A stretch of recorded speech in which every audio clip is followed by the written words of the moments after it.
Hoy el cristianismo está en una continua lucha, en una continua crisis contra la filosofía, contra la ciencia. Y la verdad es que cuando el cristianismo quiere discutir o convencer a la ciencia o la filosofía, la verdad que estamos perdiendo el tiempo.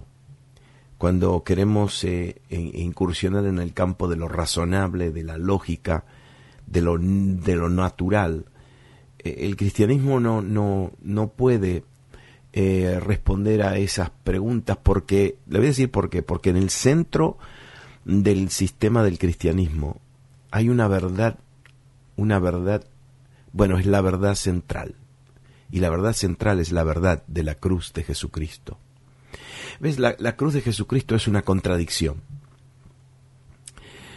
Porque en la cruz de Jesucristo el Dios Todopoderoso se entregó y murió en una cruz como crucificado por gente, por hombres. Y no se resistió, se entregó. En la cruz, Jesús, el inocente, toma el lugar del culpable.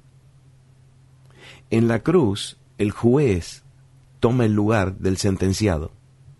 En la cruz de la muerte se produce la vida.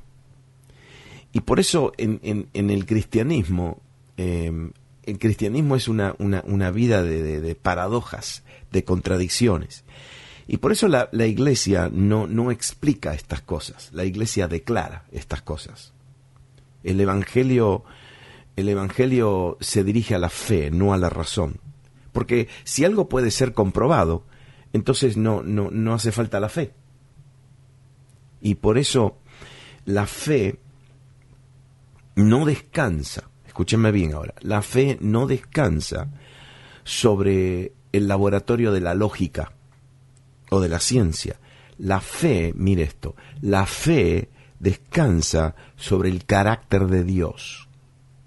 Sí, sobre el carácter del mismo Dios. El otro día estaba hablando con un amigo y me decía, no, lo que pasa es que yo no puedo creer, no tengo fe porque la gente me ha hecho mal y porque he tenido experiencias difíciles y me han herido y le tuve que decir, la fe no está basada en tus experiencias. La fe está basada en el carácter de Dios, en el hecho de que Dios es justo. ¿Y sabe lo que significa que Dios es justo? Que todo lo que está mal, Él lo va a corregir y lo va a hacer bien. Él es sabio.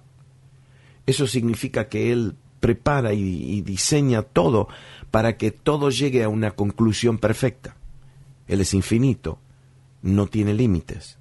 Él es omnipotente y omnipresente. Eso significa que Él siempre está presente. Él es santo, Él es puro. Eso significa que no hay mal en Él, no hay mal. No hay mal. Es imposible que Él te haga mal. Él es omnisciente, tiene perfecto conocimiento. Dios no tiene que aprender nada. Dios no se sorprende por nada, porque Él es omnisciente, Él es fiel. No cambia, y todo lo que Él promete, lo hace. Él es inmutable. No hay cambios en Él. Él es misericordioso, Él es compasivo, Él es autosuficiente, no tiene necesidad de nada. Él es bueno. Él es el Dios que bendice. Me gusta esa palabra bendecir, porque bendecir viene de la palabra buen decir o hablar bien de alguien. Él es el Dios bueno que bendice, que habla bien de nosotros. Él es el Dios de toda gracia, porque da dones, regalos, dádivas. Ese es el carácter de Dios. Y en el cristianismo, cuando un creyente vive la vida según las enseñanzas de Cristo, entonces todo corre opuesto a la mente del hombre, al mundo donde vivimos. Por eso Pablo dice que la predicación de la cruz de Cristo es locura para los hombres.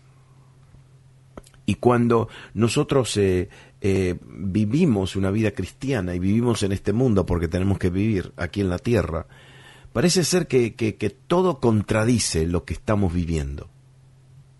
Nosotros, por ejemplo, creemos que hemos muerto con Cristo Jesús, pero también vivimos con la seguridad de que tenemos vida eterna. Nosotros caminamos sobre la tierra, pero creemos también que al mismo tiempo estamos sentados con Cristo Jesús en lugares celestiales. Tenemos dos mentalidades, una mentalidad de la tierra y una mentalidad del cielo, una mentalidad de todos los días, pero también somos ciudadanos del cielo y tenemos una mentalidad del cielo como Jesús.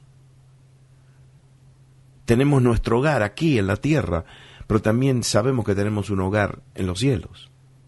Y mire esto, nos humillamos para ser elevados. Es decir, nos rebajamos para ser honrados. Sí, porque la Biblia nos enseña al revés, el que se enorgullece es humillado, pero el que se humilla es exaltado. Y esa es una contradicción, porque en la sociedad el que se humilla es débil. Pero la Biblia nos enseña que si vivimos y ponemos las enseñanzas de Cristo, las enseñanzas del Jesús de la cruz, entonces sabemos que si nos humillamos, vamos a vencer. Si perdemos, muchas veces, vamos a vencer y vamos a ganar. Somos fuertes cuando somos débiles. Cuando nos creemos que podemos hacerlo todo, ahí es donde podemos cometer errores. Mire esto, el creyente, esta es una contradicción del creyente. Tengo cuando doy más. Y cuando tengo menos es porque doy menos. Es verdad. Eso lo hemos comprobado tantas veces en nuestras vidas. Que cuando queremos retener amor, cuando queremos retener una buena actitud, cuando no damos, entonces no recibimos.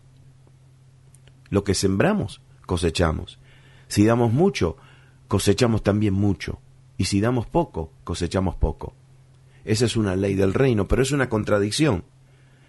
Es una contradicción. El creyente es sabio cuando reconoce que no sabe nada.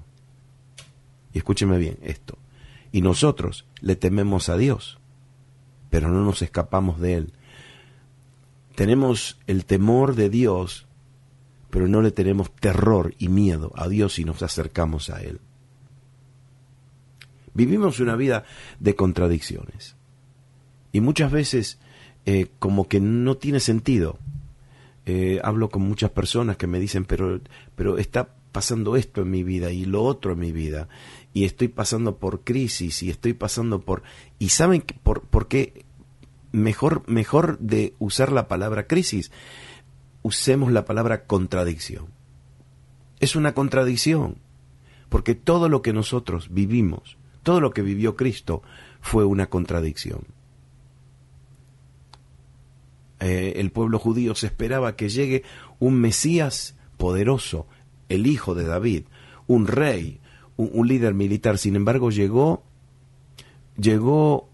un bebé, nació en un pesebre de una familia muy humilde, muy pobre, pero era el rey de los cielos.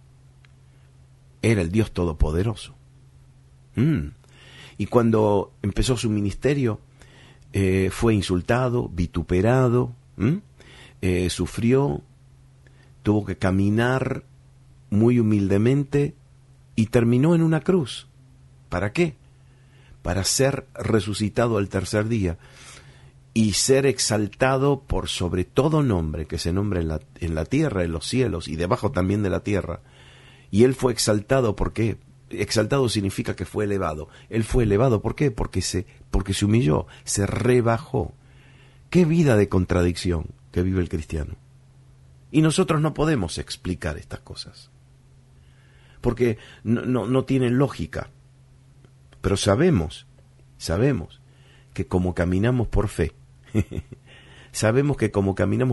esto en la vida del cristiano tiene sentido.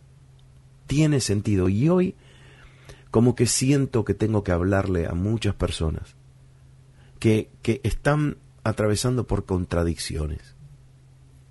Y todos alrededor le dicen que se tiene que reclamar esto, y que tiene que levantarse, y que tiene que gritar, y que tiene que tomar su lugar, y lo ha hecho, pero no ha salido nada. Ha insistido y ha golpeado y no ha salido nada, no se ha producido nada. Y estás pasando por una contradicción. Y el Dios de toda gracia, el Dios bueno, el Dios misericordioso, el Dios inmutable, el Dios fiel, el Dios omnisciente, el Dios santo, el omnipresente, el Dios infinito, el Dios sabio, el Dios justo, te está diciendo hoy: eres un seguidor de Cristo, eres un discípulo de Cristo, el Cristo de la cruz, que para el hombre el estilo de vida de la cruz es ridículo, es loco, es locura. Eso es lo que dijo Pablo. Pero para Dios es aceptable. Es aceptable. Sí, caminamos en la tierra, pero caminamos según el corazón de Dios que está en los cielos. Y nuestra fe no se confunde cuando enfrentamos contradicciones. No. Nuestra fe entiende que Dios es sabio, que todo lo que Él está diseñando para nuestra vida va a tener una perfecta conclusión, un perfecto fin. Todo obra para bien. A mí me gusta ese pasaje, que todo obra para bien. Sí, aunque pasemos por contradicciones, cuidado, ahí está el asunto. Aunque pasemos por contradicciones, Jesús nunca nos prometió que todo iba a salir perfecto. En el mundo, dijo Él, tendréis aflicciones, tendréis tribulaciones. ¿Pero qué? Pero Él nos mandó a regocijarnos porque Él ha vencido. El creyente no tiene que tener temor a las contradicciones de la vida, porque nuestro estilo de vida nos va a llevar a una contradicción. Sí, nos va a llevar a que demos la otra mejilla. Vamos a tener que vivir eso. Vamos a tener que confiar en Dios cuando no tenemos recursos. Vamos a tener que amar cuando nadie nos ama. Vamos a tener que dar cuando no tenemos. Vamos a tener que humillarnos cuando tenemos que requerir, tenemos que demandar. Sí, así es. Y por eso, en este día, te animo a que le creas a Dios.